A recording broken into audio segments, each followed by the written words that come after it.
Welcome to the Fantasy Football Prophet Podcast, hosted by Craig Phillips and Jeff Torrey. Visit us at fantasyfootballprophet.com. And now your hosts, Craig and Jeff.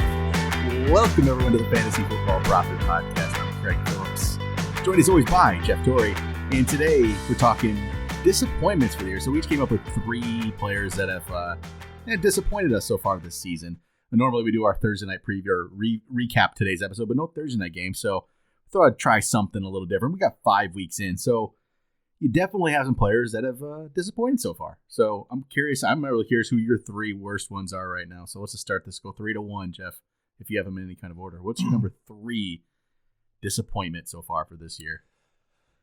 My number 3 is going to be a primetime wide receiver. I'm actually going with Julio Jones at number 3. Where was I going to put him on this top 3? Because I think that obviously he has got to be on here. The rationale behind putting him number 3 is I do think that he can turn around. He's a little banged up. He missed a few games, but he's not playing like Julio of old. He has his first week out. He had over 150 yards, I believe, and he played 2 other games and it just wasn't there. So I think he'll get back on track. But as of right now, if you have Julio, you have to be pulling your hair out. I mean, you don't know when he's going to be fully healthy. You're not sure what Atlanta is doing. And this is the first year, especially to this point, right, where Julio hasn't performed like Julio. So it's got to be a little disconcerting to a lot of people. So, I mean, I don't think I have to go too far into why Julio has been a disappointment. But, yeah, that is my number 3. But I do think that he has a good ability to get it back on track. I would like to get your opinion on that, though. Like, what do you see for the rest of the year for him? I think he can. I mean, just by seeing the opening game, but those other 2 weren't good. Ridley was really getting a lot of the work. And it's not even just, it's hard to say, is Julio the reason why the offense sucks now, not having him out there this last week or whatever? I don't know if it is, honestly. I want to say he still can come back, but I'm just not sure. I mean, what is he? He's 31 now, right? It's no sure thing. It just happens. Like AJ Green, it didn't come back for him. And Julio, does it come back for him? Not a lot of receivers make it past this mark. How many good ones have we just seen they're gone? Shoot, Des Bryant, he never got another team. Like he got hurt too, but all these receivers it happens to. Yeah, I think he's going to have some good games, but I don't think the Julio of old is coming back. I know it might be that might look like a stupid thing to say in a couple weeks if he's just dominating again, but I'm just not gonna bank on it right now. So especially if the injuries keep up too, which I don't know if he's going to be healthy. So yeah, I like that pick. He's only played 3 games, right? So some people have played 2 more games than him, but he is ranked the 73rd wide receiver. And that is with having a game where he caught 9 catches for 157 yards. And this is standard, but still. Yeah, and then you got players like Chase Claypool who barely did anything right until 1 week he's number 10. Yeah. So very true. All right. My number 3, I went with Juju for my number 3. And this one can be, some people will say, oh, it's not a disappointment because I didn't expect him to do anything, but I think we expected something from him. And he's really just not giving us anything. Opening game again, he had 2 touchdowns, right? But he was 6 for 69. Then he was 7 for 48, 4 for 43, 4 for 28. And you have now Claypool, who looks better than him. I mean, Deontay Johnson's not been banged up, but Deontay Johnson was starting to look pretty decent. And it's just not happening right now. I just don't know what it is. And now it's starting to think, okay, he wasn't good last year. Is this more of the real thing? Was the outlier was the fact that he had Antonio Brown opposite him? Was Antonio Brown just that good that he made these other receivers that much better? It very well might be the case. It's now a year and 5 games, and Juju isn't really doing anything. He's the 31st receiver right now, and that's boosted by that 2 touchdown game in week 1. So, yeah, I'm just not I'm disappointed. I thought he was going to be a lot better than this, and it's just there's nothing there. It's just not been, I haven't even seen many flashes of it. So. Yeah, I would agree. I get where you're at as far as thinking that he has been a disappointment thus far, which he has. I kind of like him going forward, though, because truly right now, because of where you're at, I think that not a lot of people are going to like him, right? Like you said, it's been over a year now. He hasn't really done a whole lot. And I think you don't have to trade a lot to get him. And I think with the emergence of Deontay Johnson and Claypool, we saw that Roethlisberger is back. And even when he is not doing well, he's almost like a playable wide receiver. And he's had 2 games over, double digits. But at the same time, is whether or not he catches the touchdown. But I think if Claypool really does come out and probably not be the number 1, but a serviceable number 2, especially on the outside where you're that tall and that, that big, that fast, maybe that does take a little bit of pressure off of Juju and he can get back to what he was doing best. But I do agree that the yardage not being there is probably the most interesting thing. Yeah. I thought maybe it would have been like, because he caught so many touchdowns a couple of years ago, maybe it would have been that. Yep. But yeah,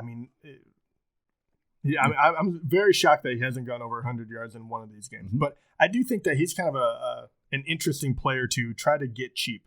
I don't know. Do you agree that he could come back? Or are you off? He could, and I honestly don't think you have to pay a lot. That's what I love about him. I really don't think there's a lot. I don't think you have to risk much to get him. So I'm okay with it. I'd be okay with trying to get him without risking much. All right, number 2. Who do you got? Number 2, and I'm actually going tight end on this. I'm going to go Zach Ertz. He's ranked about 20th right now? Yeah, so he's the 20th tight end. He hasn't missed a game yet. And he only has 1 touchdown on the season, and he's never gotten into the double digits as far as standard point scoring. Dallas Goedert was doing better than him before he went on the IR. Even after he went on the IR, I know he hit a couple of good defenses, and he's about to hit Baltimore this week too. But he just hasn't shown up. And for that to happen, especially when they don't have any wide receiver help at the moment, I think I don't understand what is going on with his usage, like to the point where I don't even know if he's going to bounce back this year. I'm not sure what is going on. It's a very bizarre thing. So I had to put him at number 2. How would we even think he's going to when there's been no one around and he's not getting the ball, and they end up throwing out a Travis Fulgham, and you're going to get Alshon back here very soon. You're going to get Jalen Reagor back really soon. God, that just made me really disappointed. I was a big Reagor guy. That Fulgham could have been Reagor right there if he didn't get hurt. But Goddard's hurt. Maybe it's just not. It's disappointing. It's just not good. It's really like week 1, 3 catches for 18 yards. He got a touchdown. Okay, so it's better. 5 for 52, 5 for 42, 7 for 70, 4 for 9, 1 for 6. That is bad. He's 145 yards on the year. It is bad. It is. And I know people will say, well, when people are healthy, they won't be able to key on him. But I don't care, man. You've seen plenty of bad teams force feed their ball to their only playmaker. This should not be an issue to get it to Zach Ertz. No, and he's still on pace for over 100 targets, I think. But it's not looking good. A lot of it. So the catch rate, I'm looking at this. So in 2018, he had a 74% catch rate. Last year, he dropped to 65. This year, it's 57. Oof. That's a big drop from 2 years ago. His beginning of his career is 63, 65, 67, then 73, 67, 74, 65. 57 is a big drop. And maybe that, 74 was just a big outlier. That was the 116 catch season, which was really what, other than that, I don't know. Yeah, it's been not good, and I don't know if it's going to turn around. No. And the worst part about tight ends is they're not valued that much. So if you spent or went out to get him in the draft, how do you get your value back? I don't know. All right, so I'll go into my number 2. I'm going to put Devin Singletary here. So not everyone's going to say this is a terrible disappointment because he's ranked 30th, and he was ranked to start the year in the 20s, mid-20s to late 20s. This is about similar, but it is personally for me. So what ends up making it more disappointing is the fact that he hasn't had Zach Moss there for the last couple weeks, and after that Rams game where he had 121 total yards and looked decent, last week he had a better fantasy output, but the yardage wasn't there. And this week it was just bad. And the thing that's disappointing to me, and I feel like I don't know if it's going to correct itself, is the usage. I don't feel like it's going to quite be there in a good way. The way this offense is running, I just don't see it. Where are they ever going to get to the point where you're giving the ball to Devin Singletary a lot? He did get 18 carries in week 4, but that's going to be the highest of the year, and it won't go higher than that. If Zach Moss comes back, they've already shown they're going to use Zach Moss. And the thing is, Singletary is absolutely not going to score touchdowns on the goal line. Once Moss is there, it's Allen first, Moss probably second on the goal line, and then maybe Singletary. And he hasn't shown the ability to get him in the end zone when he's on there. So I see why they don't use him. He had 1 that he got in, and I've seen him have multiple chances and just doesn't go in. And I want him to be better. Disappointed. Yeah, I'm with you. I don't know what is going to happen with that. It doesn't feel like that is going to shake out in the right direction for him, and it's a bummer. Yeah, it's just I wanted more. I wanted more from him. So, all right, number 2 for me. All right, let's get to number 1. We'll knock it through this list, but number 1. I don't think have? anyone's going to be. I mean, we've gotten a few people that have just called in to tell us how disappointed they were with him, but I went Drake. So Kenyan Drake, number 1 for me, and he is number 27 as far as running backs go right now. He was, on top of being a top, borderline top 10 back for many analysts, he was kind of picked as the guy that could hop up and be something really great. What if this offense takes off? Oh my gosh, he can do it all. He's never gotten enough carries. And then, he already has 85 carries to this point. He's not averaging, he's 3.7 yards per carry. He only has 2 touchdowns. It doesn't feel like him and Kyler are necessarily on the same page because he doesn't get nearly as much work through the air as a lot of people thought. I wasn't a huge Drake fan coming into this just because we have never seen him get more than, what does he top out at? 170 was the most, and that was last year as far as how many rushes he got. And at that point, he was averaging 4.8. This is by far his lowest. He's always average. 5.4, 4.8, 4.5, 4.8, and then all of a sudden 3.7. So you can kind of chalk it up to maybe it's the offensive line, maybe it's whatever. No matter how you do it, it's nothing that I feel they can fix for this year. So you kind of just stuck. And that's even more frustrating about it because you put a lot of confidence in him. You thought he could break out and is kind of going backwards in the wrong direction. Even to the point where, what if Edmonds does grab more of this? I know in the last episode, some people were wondering, can I trade for Edmonds? We have no idea. You're stuck in purgatory. And that is why I think Drake is the number 1 disappointment. So I didn't put him on the list because I'm not that surprised. It's just, I'm not. So I'll keep talking about it. I put Drake as my unexpected bust of the year, which for everyone else was the unexpected bust. I put him there. I'm looking through some of my lists here. 2020 Deep Sleepers list, my number 1 player, Chase Edmonds, on my Deep Sleeper list for the year. Another one I put out was my undervalued list. Number 3 undervalued player, Chase Edmonds. I'm just going to say I knew it, right? No. That's the reason I'm not. It doesn't shock me. I feel like Drake's numbers were so... His numbers and his reputation was just so inflated by one game really, maybe 2 games, and he really wasn't that in Arizona last year. He was fine, but he wasn't as good as people made him out to be. I feel like so. Yeah, it's just not that terribly surprising to me. Look at his history in Miami. He was fine, but he wasn't a top 10 back. That just something. I don't know. A couple good games and everyone falls in love. So, I didn't. That's the reason I didn't put him on the list, just because I knew it. So, all right, I'll go to my number 1 here. I went with Lamar Jackson. He's my number 1. So, Lamar started off the year pretty good. 275, 3 touchdowns. Looked like Lamar, right? He looked like him. 45 yards on the ground opening game. Wasn't the craziest, but he's just, this isn't the player from last year in fantasy. It's just not. The passing, he had a lot more. Last year what made him so good wasn't just the running floor, but it was the passing. He actually was getting a lot of touchdowns. This, after you get the 3, he went 1, 1, 2, and 2. His yardage 204, 97, 193, 180. Look at those last 3 games. 97 yards, 193 yards, 180 yards. And then this past week, 2 carries for 3 yards. That's not what you need from Lamar. And I think this can turn around. I think it will. I actually just traded for him in our dynasty league. So I believe in it. I had a million receivers. I had to get some value for him at some point, right? But he's the number 11 quarterback through 5 weeks, and that is not what you signed up for if you got Lamar Jackson. And if you got him, if you are wearing a redraft snake league and you have Lamar Jackson on your team, you passed up a lot of good players to get Lamar Jackson, and you just must be hating this right now. So, again, this, though, proves our point of why you wait on a quarterback. As good as you think they might be, it never is a sure thing. You know what you do? You just wait and get Russell Wilson every freaking year when he's underrated. Every single year he's underrated. And, man, I hope people listen and got Russell Wilson, DK Metcalf stacks this year on their team.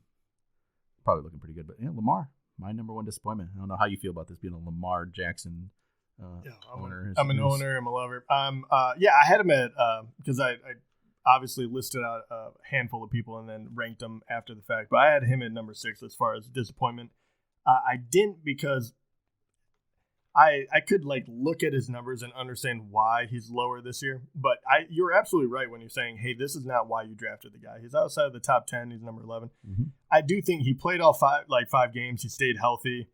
And in the games that they needed him or he was able to, they didn't take him out early or whatever it may be, he has performed. The KC game was the one where they really made him look bad. It was the first time I've seen him look poor. And so that was a little concerning. But other than that, I do think that it will turn around, especially after the bye week in week 7. I think he is a guy that you're going to want down the stretch. But, hey, there's a lot of good quarterbacks too. So to your point, if you're talking about disappointments, like where you put your draft capital, then yeah, absolutely. But yeah, I mean, he was number 6 for me. The thing is, it makes me feel like maybe it doesn't quite turn around necessarily because they're 3-1. So what they're doing is working. Oh, without a doubt. Fine. The Chiefs game was the outlier, which was just bad. But they're 3-1. They don't really need to them, all that matters is the playoffs. Get there and then have Lamar healthy and fresh, and maybe they're just not going to get him run the ball as much with him. I think 100% true. If they don't need him, and we saw it in the Washington game, right? I believe it was Washington. He in standard scoring, he had 29 points, which you're loving it, and he sat the entire fourth quarter because they didn't need him anymore. Cincinnati, they didn't need him by halftime, so they just didn't do anything with him. And their defense, let's be honest, is playing better than they did last year, it feels, and at least keeping points off the board. But they played. Let's be honest, they played Cincinnati and Washington the last 2 games. KC made them look bad. And then Houston when they really didn't have their stuff together. And then he really punished Cleveland right out of the gate. So I get it. But yeah, absolutely. Yeah. I mean, even to the point where, I think that offense in general has been kind of disappointing. I had at number 5 for me would have been, I put Baltimore running backs, but really it's Mark Ingram. Right? Yeah, Mark Ingram, number 35, Dobbins, number 39.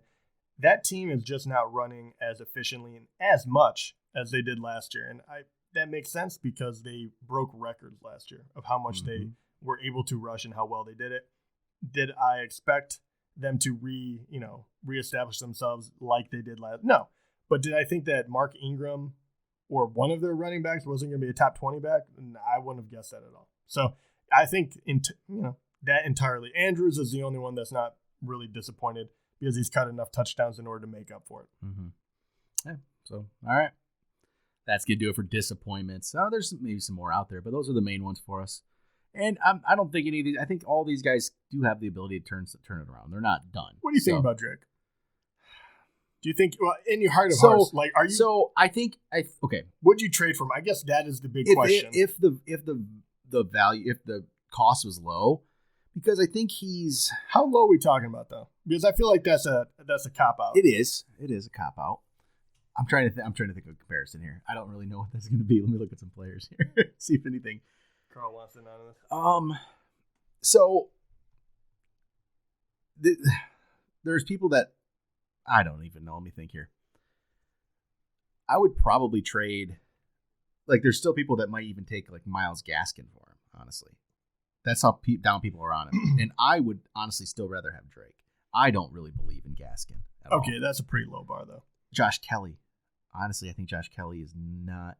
No. Well, you actually think you could get some people get Drake for Kelly or Gaskin? I think you could.